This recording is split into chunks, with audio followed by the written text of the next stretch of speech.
Hai semuanya, kembali lagi bersama Henny Suciono. Waktu lalu aku ada sharing video mengenai basic defense yang terdiri dari 2 part. Nah sekarang aku mau melanjutkan sharing tentang basic defense lagi. Nah waktu lalu di video yang part 2 itu kan aku membahas soal transisi defense ya. Nah ini jadi aku udah ada board untuk lebih bisa terlihat ilustrasinya. Jadi aku kasih gambar yang safety itu ya. Ini kan misalnya yang kuning ini adalah yang saat ini offense ke sini, yang merah defense.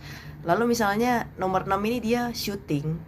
Nah, ketika ada percobaan attempt shooting misalnya atau layup, ini dua pemain ini udah siap untuk sebagai safety karena minimal harus ada 2, paling jeleknya 1, tapi ya bagusnya harus ada 2 minimal. Nah, terus si 6 ini ya antara mau mengejar bolanya, 5 dan 4 ini mau rebound bolanya, mencoba offensive rebound. 6 bisa mencoba juga untuk offensive rebound atau dia tunggu di daerah sini. Biasanya kan kalau udah kayak gini kan yang tadinya kalau si merah ini dapat defensive rebound, dia akan serang ke sini. Nah, ini kan akan lari ke depan biasanya smallnya. Nah, inilah makanya yang safety ini udah siap untuk ngambil 2 orang ini karena dia udah lari ke depan. Lalu biasanya kan ini point guard jemput bola ya, kalau ini big man-nya dapat rebound jemput sebagai outlet. Nah tugasnya si ini ya biasanya seperti dog gitu ya, itu nge-stop ball. Jadi memang bolanya selain ada safety juga biasanya terdekat dengan bola, stop ball small man-nya untuk menahan untuk mendelay mereka supaya tidak cepat fast break ke depan dan kita bisa balik 5 orang. Nah ini kan biasanya si 5 dan 4 ya ikut kembali sini. Nah jadi aku waktu itu di transisi defense tuh lupa belum menyampaikan kalau kita juga perlu tahu istilah ball line. Jadi ketika kita defense full court atau transisi defense itu penting untuk tahu positioning kita berdasarkan ball line. Jadi maksudnya gimana? Ball line itu adalah letak bola ini ya, kalau ditarik garis putus-putus, nah ini namanya ball line. Jadi yang kan ini serangnya ke sini, ke lapangan sini. Jadi orang yang di belakang ball line itu kan tidak mengancam untuk bisa skor di ring ini kan. Jadi ya minimal yang 5 dan 4 ini ya harus minimal ya se-ball line. Tapi kan nggak ada guna juga ya, harusnya ya langsung aja balik sini kan. 5 dan 4 kan maksudnya bukan untuk stop ball juga, jadi ya nunggu balik ke area 3 point ini.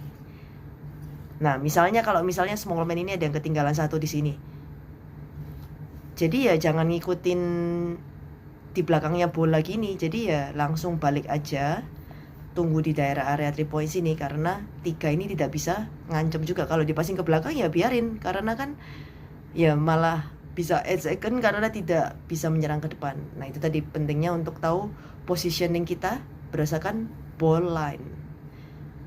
Jadi ya ini goalnya kan memang selain ada safety tadi ya yang lain berusaha cepat balik ke area 3 point, dekat 3 point tadi. Kalau misalnya yang serang masih ada di belakang semua, lalu kita misalnya ini udah 1 balik di sini big man-nya, terus ini dribble terus, ini kan menang jumlah ya, jadi 2 lawan 4 misal.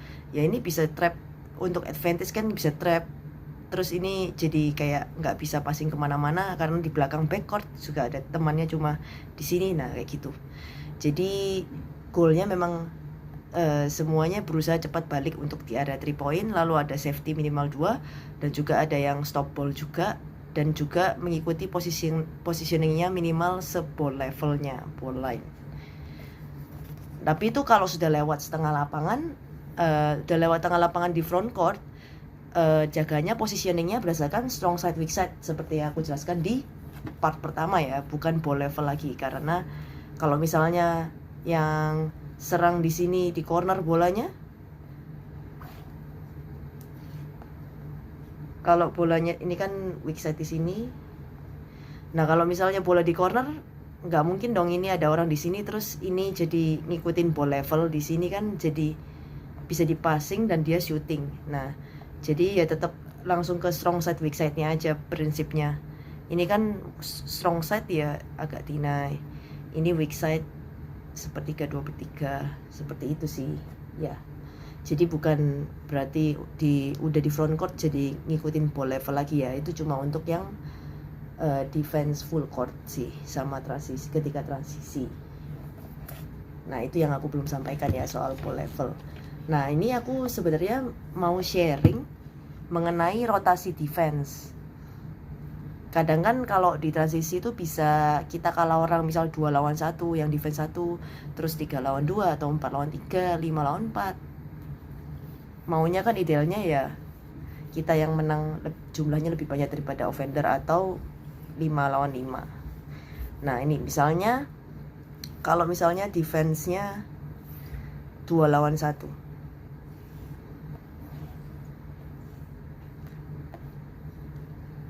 ini nggak paten ya, ini cuma kayak sedikit basic untuk, maksudnya kira-kira kalau aku pahamnya dan aku akan melakukan seperti apa.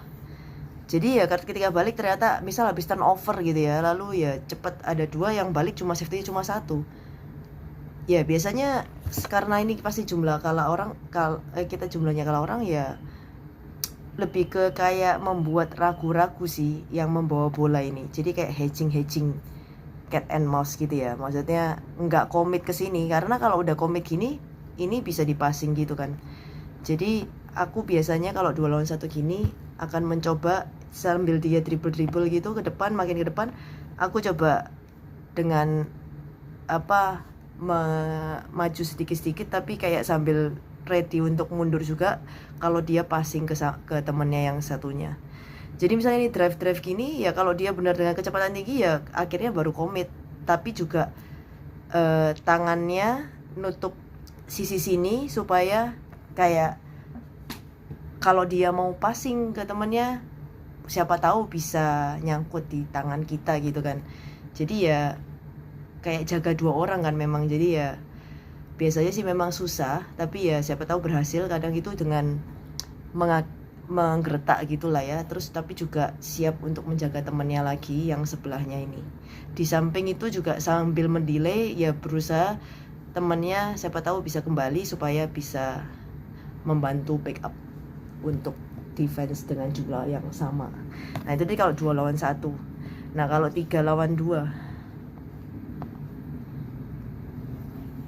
kalau 3 lawan 2 biasanya ya depan belakang atau kiri kanan ya kurang lebih sama. Yang bola kan yang bahaya dulu ya diambil biasa 1.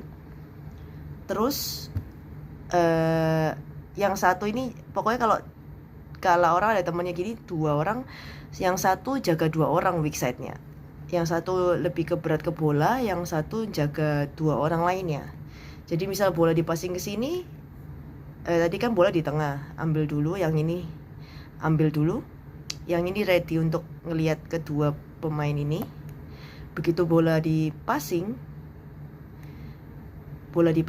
ini yang maju ambil, ini kan harus jaga, pemain ini harus jaga ini dan ini, jadi dia mundur sedikit, jadi rotasi gitu ya. Begitu boleh passing ini dia ambil, ini turun.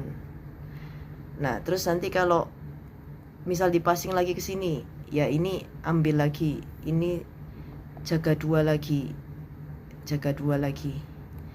Nah misal kalau drive ya udah diikutin gini ya, ini sambil pokoknya 1 jaga daerah bola, 1-nya jaga 2 orang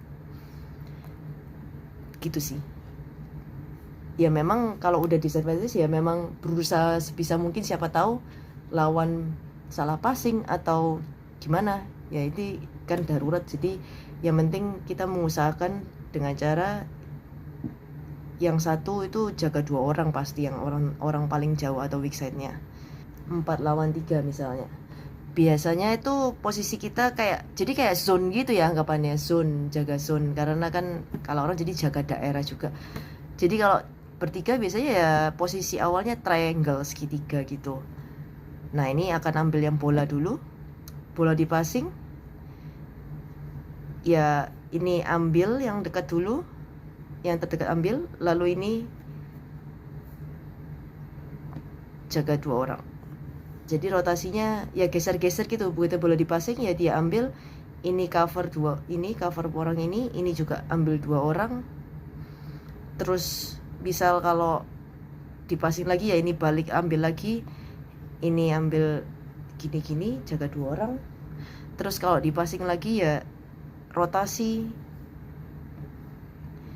jadi ya geser-geser gitu lah ya, karena seperti zone gitu ya, jadi orang terakhir selalu jaga 2. Kalau misalnya 4 lawan 3 lalu 4-nya mainnya di luar semua posisinya, jadi 3 itu dari triangle tadi, 1 ambil bola, lalu ini berat ke pemain ini jaga 2 ambil, ini kan paling weak side paling jauh ya, agak ditinggalkan lah ya, ini siap-siap jaga 2 lah. Jadi kalau bola dipasing ke sebelah sini, pemain ini ambil, lalu pemain ini geser, ini turun, ini ambil 2 jaga 2, ini lebih berat ke sini.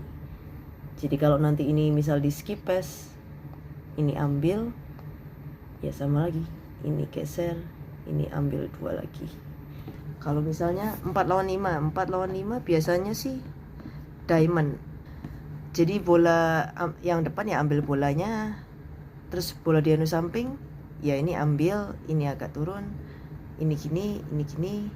Jadi ini berusaha ambil 2 sambil berusaha lihat posisi mereka. Terus kalau misalnya ini di skip pass ke sini ya ini ambil lagi, ini turun, ini geser, ini ambil 2, ini juga siap ambil 2. Kalau misalnya 5 lawan 4, posisinya bisa berupa diamond atau box. Nah kalau ini posisi offendernya kan seperti ini lebih cocok dengan posisi yang box. Nah ini jadi kayak tetap ambil yang bola, ambil yang ini gap, ngambil pemain ini, lihat bola, lihat lawan. Nah pemain ini yang ambil 2 karena dia weak side, fronting di depannya 5, ini juga gap, siap. Nah jadi nanti kalau dia ambil bola ke sini, ini ambil ya, ini agak maju sini ya, ini geser weak side untuk cover ini juga, ini jaga 2 juga, terus ini gap. Jadi kalau nanti bola di sini, ini ambil, ini maju lagi, ini gap, ini weak side lagi untuk siap ambil 2 lagi. Ya kurang lebih seperti itu rotasinya. Di posisi transisi defense yang disadvantage jumlah kita lebih sedikit daripada offender tadi, itu nggak paten ya tadi aku bilang. Itu jadi kayak yang aku paham biasanya aku lakukan aja. Yaitu yang pasti konsepnya 1 berat ke bola, yang pemain lainnya jaga 2 orang get to gitu. Maksudnya ambil weak side-nya gitu. Terus juga goalnya biasanya minimal mereka nggak gampang skor di deket ring. Jadi antara shooting jauh atau mungkin kalau bagus bisa salah passing. Ya kalau shooting jauh persentasenya mungkin lebih gak masuknya lebih besar sehingga bisa rebound misalnya, seperti itu sih. Atau paling enggak kalau mereka merasa nggak bisa dapat chance untuk shooting, ya mereka tahan dulu dan yang lain sudah balik, jadi bisa 5 lawan 5, jumlahnya bisa sama lagi. Itu sih goalnya.